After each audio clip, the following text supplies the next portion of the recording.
नित्यानंद नमस्ते प्रेमानंद प्रदाय कलमशनाशाय जन्मभावकै नमः। नमो महावदनाय कृष्ण प्रेम प्रदायते कृष्णाय कृष्ण चैतन्य नामे गौरवीशी नमः। हे कृष्ण करुणा सिंधौ दीनबन्धु जगत्पते गोपेश गोपीकान्त राधाकान्त नमोस्तुते। तप्त कांचन गौरांगी राधे वृंदावनेश्वरी वृषभानुसुते देवी प्रणमामि हरिप्रिये। श्री कृष्ण चैतन्य प्रभु नित्यानंद श्री अद्वैत गदाधर श्रीवासादि श्री गौर भक्त वृंद। हरे कृष्ण कृष्ण कृष्ण हरे हरे हरे राम राम राम हरे हरे। निताय गौर प्रेमानंदे गौर हरि बोल। गुरु गौरांग गंधारिका गिरिधारी श्री कृष्ण चैतन्य महाप्रभु जी अपार करुणा कटाक्षेर आलोके प्रतिदिনের ন্যায় আজ আমরা এই শ্রী দামোদর ব্রতকালে কিছু কথামৃতকে শ্রবণ এবং কীর্তন করব, এই আমাদের আত্যন্তিক অভিলাষ। শ্রী চৈতন্য চরিতামৃত আদি লীলার চতুর্থ পরিচ্ছেদ। সেখানে কবিরাজ গোস্বামী বর্ণন করেছেন, যাহো ভাগবত পড়ো বৈষ্ণবের স্থানে, একান্ত আশ্রয় করো চৈতন্য চরণ, চৈতন্যের ভক্তগণের নৃত্য করো সঙ্গ, তবে বুঝিতে পারিবে তুমি সিদ্ধান্ত সমুদ্র তরঙ্গ। এই কথাগুলোকে শুধুমাত্র শুনে রেখে দেওয়ার মতো নয়, কথাগুলোকে শ্রবণ করতে হৃদয়ে অবধারণ আর নিজ জীবনে প্রতিপাদন, সেইটি প্রকৃতপক্ষে শাস্ত্র আলোচনা। প্রথম বললেন যাহো ভাগবত পড়ো। এই যে ভাগবত ভয়াকার গত, এ ভাগবত কোন বই নয়, এই ভাগবত কোন আনন্দদায়ী কোন ব্যাপারের কোন কার্য নয়। এই ভাগবত সাক্ষাৎ ভগবান। যখন এই ভাগবতকে সাধারণ জ্ঞান না করে সাক্ষাৎ ভগবান জ্ঞান করে যখন আলোচনা হবে, তখন এই ভাগবতের রস সমুদ্রের মধ্যে ভক্ত প্রবেশ অধিকার লাভ করবেন। কেমন? ভক্ত বলছেন, হে ভগবান, তুমি তো লীলাময় শ্রীহরি, যখন তুমি তোমার এই লীলাকে সম্বরণ করবে, অর্থাৎ এই লীলা থেকে তুমি মুক্ত হবে, তখন আমাদের কি দুর্গতি হবে প্রভু। এখন তুমি জগতে রয়েছো, তোমার সঙ্গে চলছি ফিরছি, কিন্তু তুমি যখন এই জগতে এইরূপ লীলা বিলাস করবে না, তখন আমরা কার আশ্রয় গ্রহণ করব? তখন শাস্ত্র কি বললেন? তমাদিধীমং করুণা নিধানম তমাল বর্ণম সুহৃদবতারম অপার সংসার সমুদ্র সিন্ধু ভজমহে ভগবতু স্বরূপম। তমাদি দেব যে ভগবান শ্রী কৃষ্ণ, তমাল বর্ণ যে ভগবান শ্রী কৃষ্ণ, যখন তিনি তার এই লীলাকে সম্বরণ করবেন, তখন ওই ভগবান এই জগতে ভাগবত রূপী অবস্থান করবেন। অর্থাৎ ভাগবতকে আশ্রয় আর ভগবানকে আশ্রয়, এই দুটি একই। আমাদের ভগবান যেমন দ্বাদশ অঙ্গকে রচনা করেছেন এবং দ্বাদশ অঙ্গের দ্বাদশটি দেবতা রয়েছে, যা আমরা প্রতিদিন দ্বাদশ অঙ্গে তিলক অঙ্কন করি। ভগবান গ্রন্থ ভাগবত রূপে জগতে দ্বাদশ খণ্ড নয়, দ্বাদশ পরিচ্ছেদ নয়, দ্বাদশ স্কন্ধ ভাগবত রূপে আগমন করেছেন। অতএব ভগবান আর এই ভাগবত, এই দুইয়ের মধ্যে কোনো ভেদ নেই। এখন এই যে ভাগবত, এই ভাগবত কয়টি? প্রতিটা সংস্কৃততে রয়েছে, হিন্দিতে রয়েছে, বাংলাতে রয়েছে, আরবিতে রয়েছে, ফার্সিতে রয়েছে, উর্দুতে রয়েছে, তা নয়। ভগবান এই জগতে দুটি ভাগবত রূপে আগমন করেছেন, তাই না? একটা তুমি আর একটা আমি, তাই? একটি গ্রন্থ ভাগবত আর একটি ভক্ত ভাগবত, একটি গ্রন্থ ভাগবত আর একটি ভক্ত ভাগবত। এই যে ভাগবত, গ্রন্থ ভাগবত, এটি কে লিখেছেন? ব্যাস বিরচিত, গণেশ লিখিত। এ ব্যাসদেবের বিরচন, ব্যাসদেব রচনা করেছেন। কতটি শ্লোক?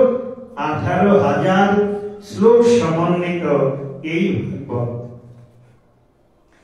এই ভাগবতের যে রস সমুদ্র, ভাগবতের যে রস চাতুর্য, রস মাধুর্য, যিনি হৃদয়ঙ্গম করত প্রতিপালনের প্রচেষ্টায় প্রমত্ত হয়েছেন, তিনি হচ্ছেন ভক্ত ভাগবত। তাইলে গ্রন্থ ভাগবতের কথামৃতকে, লীলামৃতকে, ভাবনামৃতকে, চরিতামৃতকে যিনি হৃদয়ে বরণ করেছেন, তিনি হচ্ছেন ভক্ত ভাগবত। এইবার এই গ্রন্থ যে ভাগবত, ভাগবতের চাতুর্য, মাধুর্য এবং লীলামৃত আমি ভাগবত পাঠ করে বুঝতে পারবো না। বলছেন এই শ্রীধাম বৃন্দাবনে অনেক ভাগবত বক্তা রয়েছে, ভাগবত আচার্য রয়েছে, চলো সবাই মিলে এইবার ভাগবত বক্তার কাছ থেকে একটু ভাগবত কথাটি শুনে নিয়ে আসি।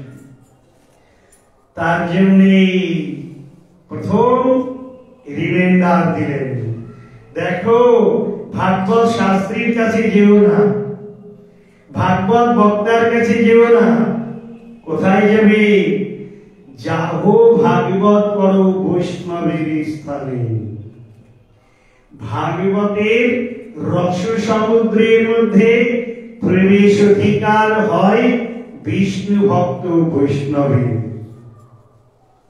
তাই তুমি যদি ভাগবতকে অধ্যয়ন করতে চাও, শ্রবণ করতে চাও, তবে যাও বৈষ্ণবের স্থানে। কি করবে গিয়ে? একান্ত আশ্রয় করো চৈতন্য চরণে। তোমার মন, তোমার প্রাণ, তোমার বুদ্ধি, তোমার বাক্য, তোমার সর্বস্ব চৈতন্য মহাপ্রভুর চরণ দ্বন্দ্বে নিবেদন করে দাও। বলছেন, আমি আমার এই মনটাকে হাতে বাটে ঘাটে নাকে সাথে রাখবো, তাইলে হবে না। মনটাকে মননা পরমেশ্বর ভগবান কলিযুগ পাবনাবতারী শ্রীকৃষ্ণ চৈতন্য মহাপ্রভুর চরণ দ্বন্দ্বে পূর্ণরূপে নিবেদন করতে হবে। এক আনা, দুই আনা, চার আনা, 12 আনা, 14 আনা নয়, 16 আনায় নিবেদন করতে হবে। তাইলে চৈতন্য চরণে।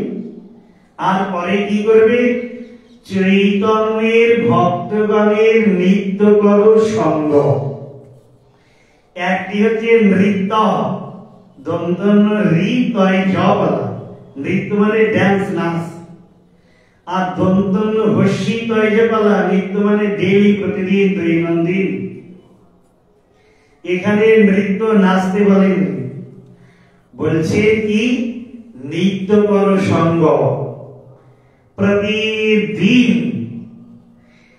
শ্রীকৃষ্ণ চৈতন্য মহাপ্রভুর ভাব অবলম্বী যে ভক্ত, সেই ভক্তের নিত্য সঙ্গ করো। সঙ্গ মানে মহাপ্রভুর ভক্ত তিলকমালা দেখেছি, আর গিয়েই জড়িয়ে ধরলাম, একটু কুলাকুলি করে নিলাম, এই নয়। সঙ্গ মানে তা নয়। সঙ্গ মানে ওই ভক্তের ভাবটাকে আমার হৃদয়ে গ্রহণ বা বরণ করা, এর নাম সঙ্গ। তাই নৃত্য করো সঙ্গ, তবে বুঝিতে পারিবে তুমি সিদ্ধান্ত সমুদ্র তরঙ্গ। বলছেন, আমার গুরুদেব হরি কথা বলেছিলেন, এই সিদ্ধান্তটি তিনি বলেছিলেন, আজ আমার মনে আছে। ভাই, একটা সিদ্ধান্তের দ্বারা তুমি ভগবানকে পেতে পারবে না। সিদ্ধান্তটি সমুদ্রের তরঙ্গ, ওয়েভস, ঢেউ, উর্মি যেমন এ কত হাজার কত লক্ষ, তার যেমন পরিসমাপ্তি নাই, তেমনি চৈতন্য মহাপ্রভুর সিদ্ধান্তকে হৃদয়ে ঐরূপ বরণ করা, অর্থাৎ প্রতিটি সিদ্ধান্তকে হৃদয়ে বরণ করে প্রতিপালন। একটি সিদ্ধান্তের কথা ওই জন্য বললেন না। চৈতন্যের ভক্তগণের নিত্যকর সঙ্গ, তবে বুঝিতে পারিবে তুমি সিদ্ধান্ত সমুদ্র তরঙ্গ। যেমন সমুদ্রের ওয়েভ, ঢেউ অনন্ত, তার যেমন গণনা হয় না, ঠিক শাস্ত্রের সিদ্ধান্তকে ওইরূপ ভাবে বরণ করতে হবে। বলছি কেমন সেটি? আমরা শ্রীমদ্ ভাগবত গ্রন্থ, এই ভাগবত গ্রন্থে অনেক শ্লোক, কত? 18,000। তার মধ্যে একটি শ্লোকের সিদ্ধান্ত তো আমাদের হৃদগত হোক, তাতেও তো বলতে পারবো আমাদের একটি সিদ্ধান্ত কি তো হৃদয়ে এসেছে। সেখানে কি বলেছে? কলের দোষ নিধি রাজন, হস্তি কো মহান গুণ, কীর্তনাদেব কৃষ্ণস্য মুক্ত সঙ্গ পরম ব্রজে। সবাই ভালো করে শুনুন, কি বললেন? কলের দোষ নিধি রাজন।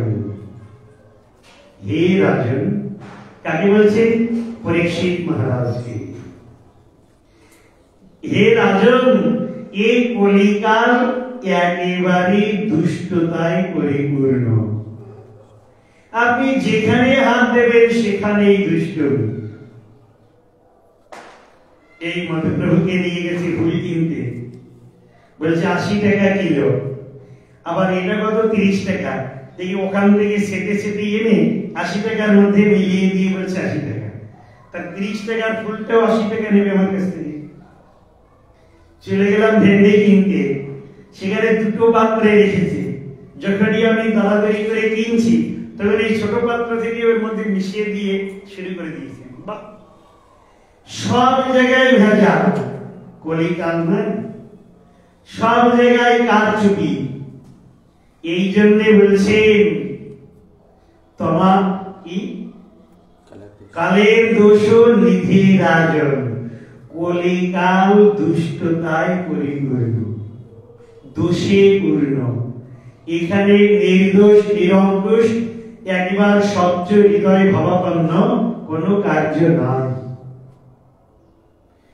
কিন্তু ভস্তি একো মহান গুণ, এইরকম দোষ দুষ্ট কলিকালের মধ্যে একটি মহৎ গুণ রয়েছে। সেটি কি?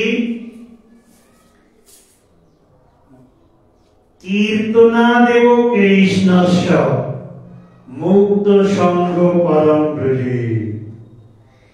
ভগবান শ্রীহরির যে কীর্তন, হরে কৃষ্ণ কৃষ্ণ কৃষ্ণ হরে হরে, হরে রাম রাম রাম হরে হরে, এটি হচ্ছে কৃষ্ণ নাম। আর ভাগবতে রয়েছে কৃষ্ণ কথা, এর দুই একই। যাই হোক, কৃষ্ণ যে ভক্ত, তার মুখ থেকে যখন ভগবান কৃষ্ণের অনন্ত গুণ যশ গাথা সমন্বিত কৃষ্ণ কথাকে কর্ণগোচরীভূত হবে, তখনই ওই জীব ভক্তের মুখ থেকে কৃষ্ণ কথা বা কৃষ্ণ নাম শ্রবণের দ্বারে পরামুক্তি, পরাগতি, পরাশান্তি লাভ করতে পারবেন। কিন্তু কোন যদি ব্যবসায়ী ব্যক্তি হন, ভাগবতের কথা বলে এখানে পাঠ হবে কত টাকা না, 42,86,000 টাকার পাঠ। বলছে কন্ট্যাক্ট ভগবান ওর মধ্যে নাই। বলছে মহারাজ, আপনি তো একটি 450 টাকার মাইক্রোফোন দিয়েছেন, তারা নেয় 40,000 টাকার। আরে ভাই, টাকা দিয়ে হবে না, সবই ফাঁকা। ভগবানকে লাভ করতে গেলে সিদ্ধান্তের দ্বারাই উপনীত হতে হবে। এই জন্যে বললেন, সিদ্ধান্ত জানিয়া চিত্তে না করো অলস। অনেক সময় আমরা সিদ্ধান্তকে জানতে গেলে কষ্ট হবে বলে সেটাকে দূরে সরিয়ে রাখি। তার জন্য মহাপ্রভু শক্তি সঞ্চার করে কবিরাজ গোস্বামীকে দিয়ে জানালেন, সিদ্ধান্ত জানতে গিয়ে আলস্য করতে নাই। কারণ আলস্য এটি এক মায়া। যদি আমার আলস্য না থেকে সুসিদ্ধান্তে উপনীত হওয়ার জন্য, তবে অবশ্যই ভগবান আমার উপর কৃপাবাণী সিঞ্চন করবেন। এরপরেই ওই চৈতন্য চরিতামৃতে বর্ণন করেছেন। আমরা শুনেছি ভক্তির দ্বারা ভগবান বশীভূত হন, 6-7 দিন আগেই আলোচনা করেছি। সেখানে ভক্তির এবং নায়কে, ভক্তির এবং দর্শয়তি, ভক্তিবশ পুরুষ, ভক্তির এবং প্রিয়সী, এই বিষয়টি আলোচনা করেছিলাম। তাহলে ভক্তির দ্বারা ভগবান বশীভূত হন। কিন্তু এই ভক্তি কোথায় পাওয়া যাবে সে বিষয়ে আলোচনা করেছিলাম। ভক্তিস্তু ভগবৎ ভক্ত সঙ্গে পরিজায়তে।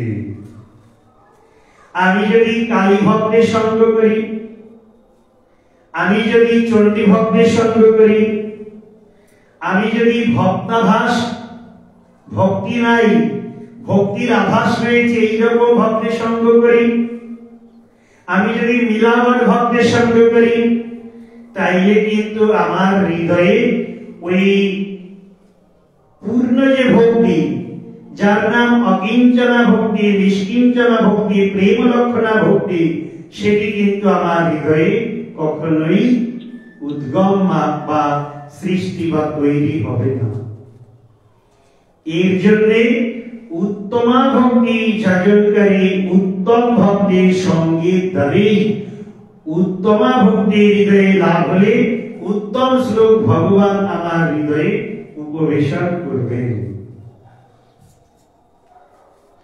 এবার কেমন সেটি দেখুন। প্রহ্লাদ মহারাজের পিতৃদেব কি নাম? হিরণ্যকশিপু। হিরণ্যকশিপুর না, এখানে পিঠে পিঠে না, হিরণ্যকশিপু। এবার হিরণ্যকশিপু বলছে, প্রহ্লাদ, এই যে বিশাল শশগরা পৃথিবী, এর মালিক আমি, আর তুই কি রে ভাই বারবার করে বিষ্ণু বিষ্ণু বিষ্ণু বিষ্ণু বলিস? প্রহ্লাদ পিতাকে শোনাচ্ছেন, পিতা শোনো। কি? আরে এই যে বিশাল বিশ্ব ব্রহ্মাণ্ড, সেই বিশ্ব ব্রহ্মাণ্ডের যত যত কিছু রয়েছে, সব কিছুর মধ্যে ভগবান বিষ্ণু আমার অবস্থান করেন। ঈশাবাস্যবিদং সর্বং, সর্বত্র এই বিষ্ণু কৃপা করে জলমল, সেই সেই দেখিবারে পায় যার আখি নির্মল। সর্বত্রই ভগবান রয়েছেন, ভগবান শ্রী বিষ্ণু।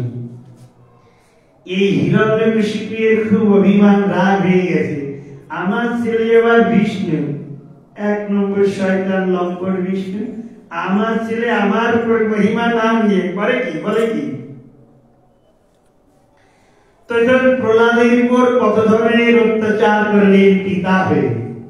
প্রথম, পাগলা হাতি তার পায়ের তলে ফেলে দিলেন, যে এক পালা দেবে তো একেবারে ভুড়ি ভালো সব বের হয়ে যাবে।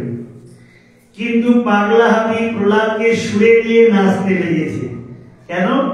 উত্তম বৈষ্ণব বিষ্ণু ভক্ত। এবার কি? ঘর ভর্তি বিষধর সর্প, বাকি একবার সবল দিলেই শেষ। যখন না প্রহ্লাদকে সর্বকুল দর্শন করেছে, কোথায় তাদের সেই বিষের ক্রিয়া, প্রহ্লাদের স্পর্শে সর্বগণ সব নত হয়ে প্রহ্লাদকে যেন বন্দনা করতে লেগেছে। কোথাও কোথাও বর্ণন রয়েছে, 20 মণ পাথর বক্ষে বেঁধে সমুদ্রে নিক্ষেপ করেছে, আর সেই পাথর ভাসতে লেগেছে প্রহ্লাদের স্পর্শে। তাইলে উত্তম যে ভক্ত, সেই ভক্ত ভক্তি যাজন করে বলে ভগবান ভক্তকে নিরন্তর রক্ষাও করেন। আমরা যদি সত্যি সত্যি ভক্তিকে লাভ করতে চাই, আর সেই ভক্তির দ্বারা ভক্তিবশ পুরুষ ভগবানকে বশীভূত করতে চাই, তবে একমাত্র সাধু সঙ্গে কৃষ্ণ নাম এই মাত্র চাই। সংসার জিনিতে তার কোন বস্তু নাই। সাধু সঙ্গে কৃষ্ণ নাম। ওই পিছনে যে চশমাধারী ওই মাসিমা, ওনার বয়স এখন 65-67 হয়ে গেছে, উনি এখনো মালা পরেননি। বলছেন মালা পরতে আমার ভয় লাগে। দেখুন, উনি মৃত্যুকে ভয় করেন না, উনি যমকে ভয় পান না, উনি মান অপমানকে ভয় পান না, উনি ভয় পান মালা পরতে। কিন্তু আজকে ওনাকে বলেছি, সাহস দিয়েছি যে আপনি মালা পরুন। বলেছেন হ্যাঁ করব। আপনি যদি যমকে ভয় না পান, পাপকে ভয় না পান, আপনি যদি মালা পরতে ভয় পান, তাহলে আপনাকে কি করে শুদ্ধিকরণ করা হবে বলুন তো? এই জন্যই প্রয়োজন সাধু সঙ্গ। আমি যখন সাধুর নিকট গমন করব, সাধু আমার হৃদয়ের যত অন্ধকার মালিন্য কাঠিন্য, সাধুকে বলতে হয় না, সাধু একবার দৃষ্টিপাত করলেই বুঝে নেন ওর পেটের মধ্যে হাঙর কুমির, তার পেটের মধ্যে সূচর বাচ্চা না বরাহনন্দন রয়েছে, সব দেখে বুঝে নেয়। আর ঠিক ঠিক সেই রকম ট্রিটমেন্ট করে। এই জন্যই শাস্ত্র বলছেন সাধু সঙ্গে কৃষ্ণ নাম এই মাত্র চাই। বহু জায়গায় অনেক নাম হয়, সব জায়গায় যেতে না করেছেন, শুধু সাধু সঙ্গে কৃষ্ণ নাম করতে বলেছেন। ভাগবত কথা সব জায়গায় বহু জায়গায় হয়, বড় বড় প্যান্ডেল করে, কিন্তু সেখানে যেতে না করেছে। যাহো ভাগবত পড়ো বৈষ্ণবের স্থানে। বলছেন কেন? এ জগৎটি হচ্ছে কেমন বলছেন? অশাশ্বতম। এই জগৎ নিত্য নয়, এই জগৎ ক্ষয়ভঙ্গুর। কিন্তু এই জগৎকে ফাঁকি দিয়ে জগন্নাথকে পেতে হবে। আর জগন্নাথকে লাভ করতে গেলে জগন্নাথের ভক্তের কৃপার দ্বারাই জগন্নাথকে লাভ করতে হবে। তার জন্যই বললেন যাহো ভাগবত পড়ো বৈষ্ণবের স্থানে। আমরা বিষ্ণু ভক্ত বৈষ্ণবের নিকট যদি ভাগবত কথামৃতকে শ্রবণ করি, তবেই আমাদের হৃদয়ের যে হেয়তা, অবরতা, ম্রিয়মানতা, সলতা, কপটতা, হিংসা, দেশ, মাৎসর্য সব বিদূরিত হবে। হৃদয় হবে স্বচ্ছ, হৃদয় হবে নির্মল, হৃদয় হবে ভাবাক্রান্ত। আর ওই স্বচ্ছ নির্মল হৃদয়ে ভাগবতের কৃপামৃত, ভাগবতের প্রেমামৃত, ভাগবতের লীলামৃত, ভাগবতের যত সিদ্ধান্ত অমৃত ওই ভক্তের হৃদয়ে বর্ষিত হবে। শীতে ফুটা নয়, একেবারে বর্ষণ হবে। আর তখন ভক্ত ভগবানের কৃপার দ্বারা হৃদয়কে একেবারে কি করবেন? কৃষিত হৃদয়ে বালিপাতের দ্বারে ওই ভগবানের কথাতে, লীলাতে, ভাবেতে, রসেতে, থামেতে সে নিমগ্ন হয়ে যাবে। তখন ভক্ত নিরন্তর বলবে অহো কৃতার্থয়স্মি বরণ্য যাচে। আমি কৃতার্থ, এই জগতে আমার আর চাওয়া পাওয়ার কিছু নাই।